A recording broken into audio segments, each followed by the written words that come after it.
Hello, I am Tristan Wolf, and I will be presenting King Arthur and the Holy Grail.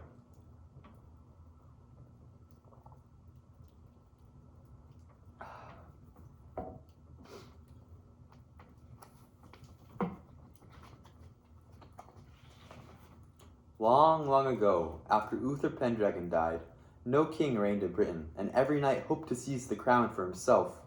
The country was like the fair ill, when laws were broken on every side, and thou corn which was give to bread to the poor was trodden under foot, and there was none to bring the evildoer to justice.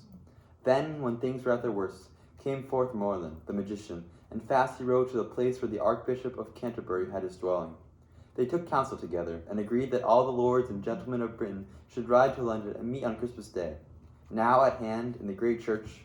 So this was done, and on Christmas morning, as they left the church, they saw in the churchyard a large stone, and on it a bar of steel, and in the steel a naked sword was held about it, and about it was written in letters of gold, "Whoso pulleth out the sword is by right of birth King of England."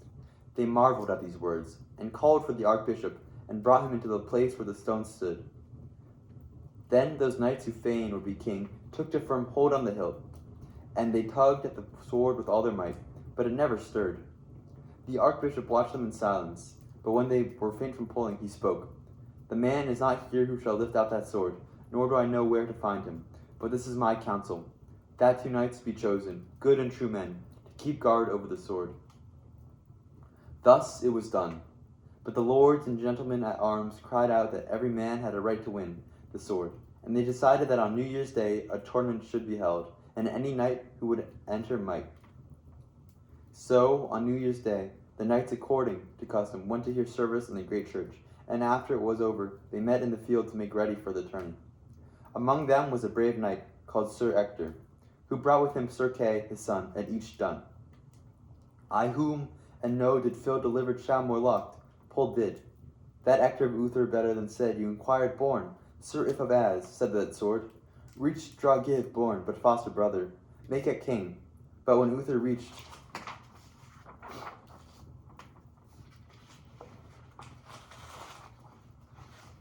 the house, the door was locked, for the woman had gone out to see the tourney, and Arthur tried his best to get in. He could not.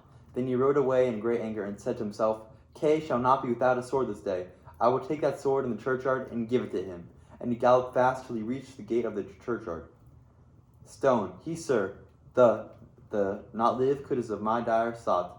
Sir, am there, therefore, no Kay. Present running, now you could swear I'd borne land.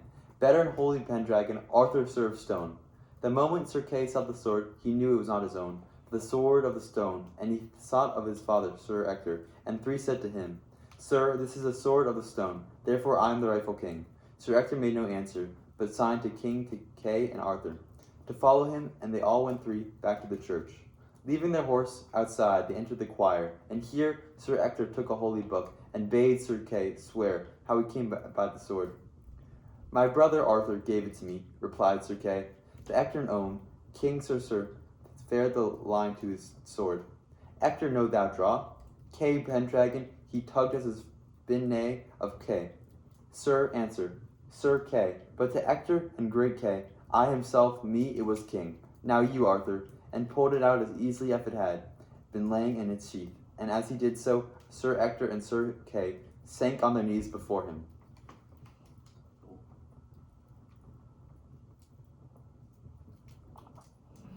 He reached its could this and sung tightly. Sir entered replacing in this to his sword he loved, Uther and mother, your 2 and Wylands.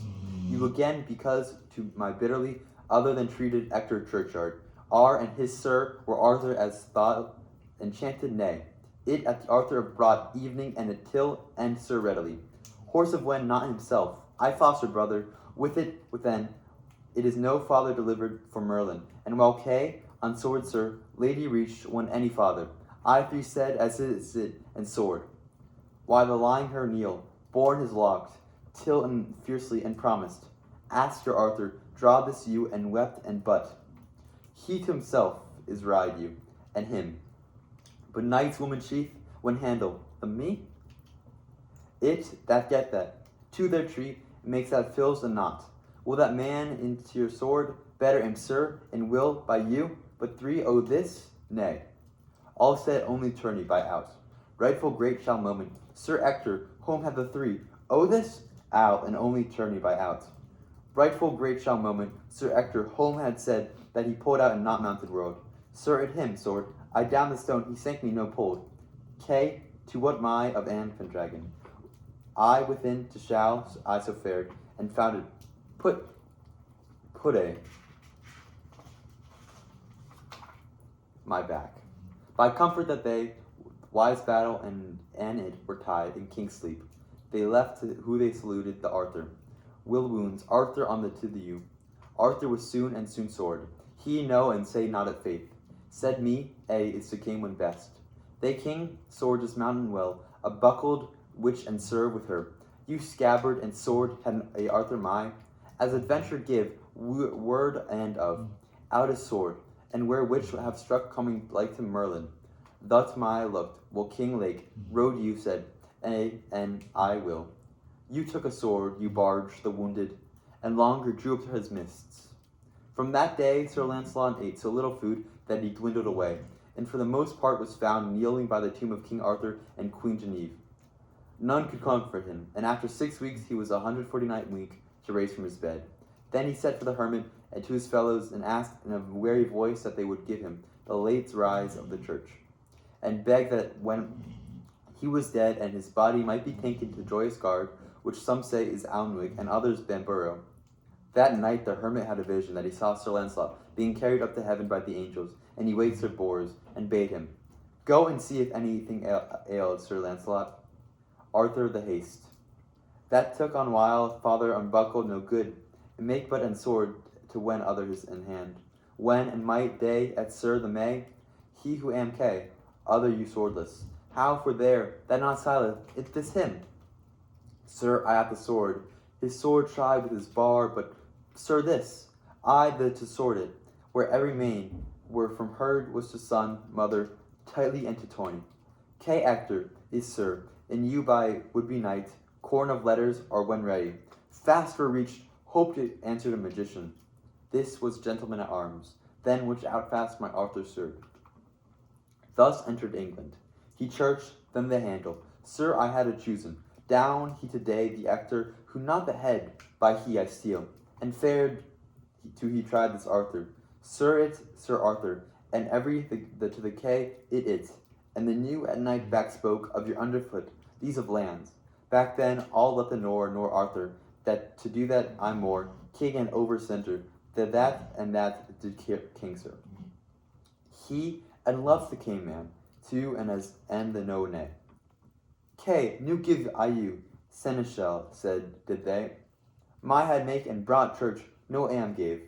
Sir, not should know soon an office, of till lightly and running died. Was could to the day, they the world. And I, if you were at Arthur, my wept as for lady.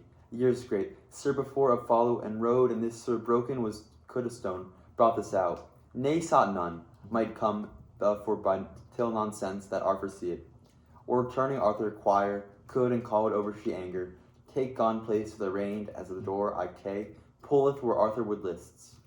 So Sir Bors went, and Sir Lancelot lay on his bed, stark dead, and he smiled as he lay there. Then was there great weeping and wringing of hands, more than had ever been.